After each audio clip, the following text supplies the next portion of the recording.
ঢাকার সাভার ও আশুলিয়ার বিভিন্ন স্থানে ডাকাতের আতঙ্কে নির্ঘুম রাত কাটে এলাকাবাসী। ডাকাতি ঠেকাতে তাই সবাই দল বেঁধে রাতের বেলায় এলাকা পাহারা দিয়েছে। আতঙ্ক ছড়িয়ে পড়লে মসজিদে মসজিদে করা হয়েছে মাইকিং। বুধবার 7 আগস্ট দিনগত রাত 1টার দিকে সাভার ও আশুলিয়ার বিভিন্ন স্থানে ডাকাতির খবর পাওয়া গেছে। অনেকে সামাজিক যোগাযোগ মাধ্যমে পোস্ট করে সবার কাছে খবর পৌঁছে দিয়েছে। এখনও সকলের মাঝে আতঙ্ক বিরাজ করছে। ডাকাতের আতঙ্ক ছড়িয়ে পড়ে আশুলিয়ার তৈয়বপুর, বাংলাবাজার, গোরাট, গুমাইল, সরকার মার্কেট, নিশ্চিন্তপুর, জিরাবো, জিরানি, বীরপুর, জামগড়া, কুরগাঁও, নয়ারহাট ও কাঠগড়া পশ্চিমপাড়ায় ডাকাতরা ঢুকে পড়েছিল বলে খবর ছড়িয়ে পড়লে সবাই আতঙ্কিত হয়ে পড়ে। পরে ডাকাত ঢুকে পড়েছে বলে মসজিদের মাইকে জানানো হয়।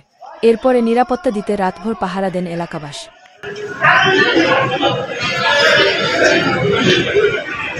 অন্যদিকে আশুলিয়ার জামগড়া, ব্রুকহিল, মোল্লা কাঁঠালতলা বাজার এলাকার ডাকাত দলকে দাওয়া করছেন এলাকাবাসী।